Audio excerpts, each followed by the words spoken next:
Thank you very much for the introduction, and thank you for inviting me. So I will talk a little bit about the national perspective again on outbreak response and preparedness on infectious disease. And I think we are all here because we are convinced that it is important. We are also all here because we think it's worth it. But we're also all here, I think, because we think that more has to be done and that we are not there where we want to be yet. But why is that not? Is that because we do not know enough? After the last couple of presentations, I have the feeling we do know a lot about it.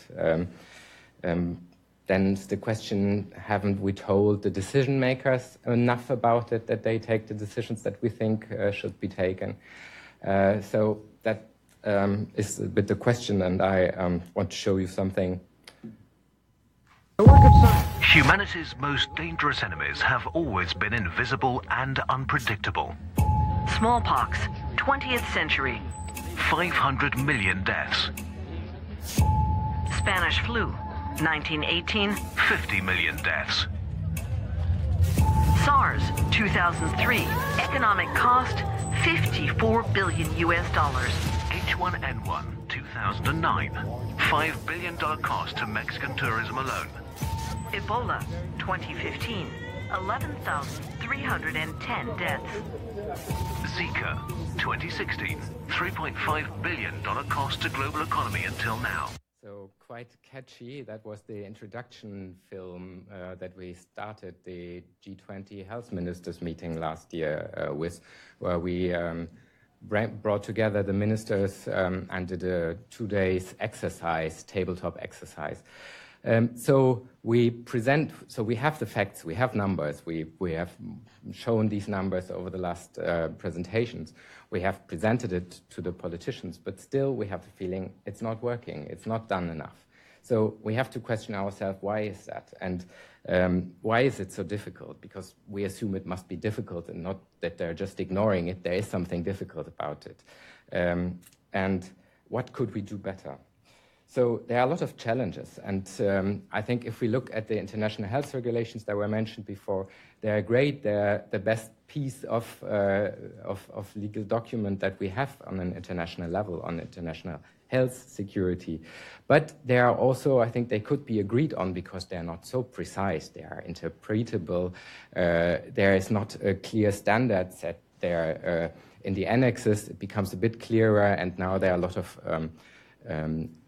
additional documents that are trying to specify the recommendations there.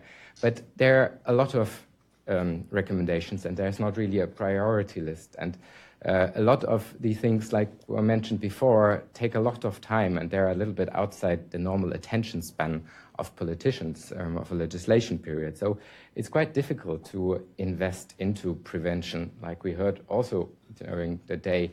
How can we really measure what we have avoided? It's much easier to invest into something that you can open with a ribbon or something like this instead of preventing something. And therefore, even if we're investing into the prevention, it needs a lot of money. It's really expensive. And even if the savings are bigger, the first investment is very high, and not only the equipment, but also we have to think of really the staff, well-trained staff that we keep with good salaries. That's often a challenge in many countries. So it is expensive, and the financing is often coming in silos and going into silos. So we're not really joining all the forces there together. And also the recommendations and the action plans are not necessarily embedded into the national planning cycle, which is also a challenge.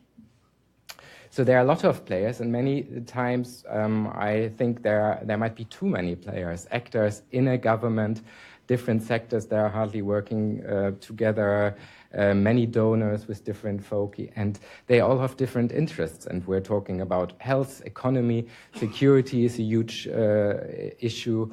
And a lot of these interests are going along each other, but not necessarily being together there. And there are also a lot of assessments tools, and we heard about the JEE. That's really a huge benefit, but we also have the PVS from the OIE, and even though there are overlaps, there are also quite a lot of separate parts in that makes it for the governments quite challenging.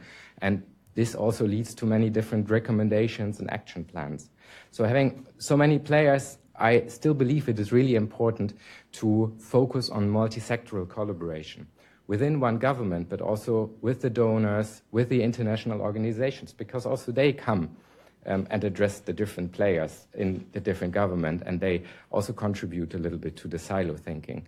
And also, I think we have to invest better into the inclusion of the private sector, and especially for public health, that's a challenge because sometimes the perception from public from the public of public health and the industries working together might affect a little bit the perception that that is there in the public, and so that's not a tradition necessary to and I think we can improve this area, and it is necessary really to have a better exchange of information for a better understanding, but also to use the limited resources better. And of course, it is much more work to discuss everything with everyone, but the overall results, I think, are much more sustainable.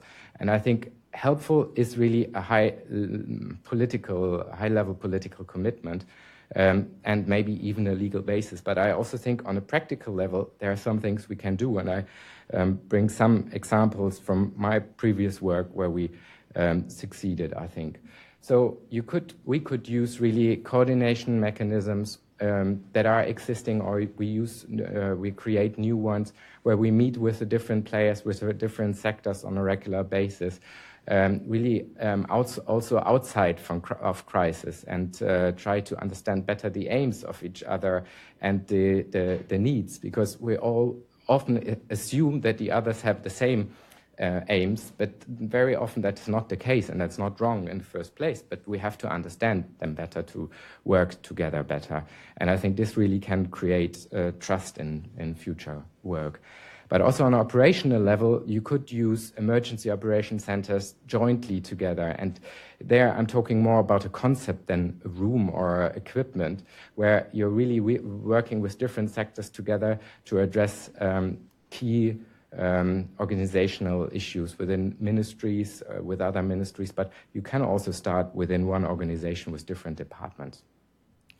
Joint outbreak investigation teams, I think, are very useful, and here we can develop together guidelines how to do joint investigations.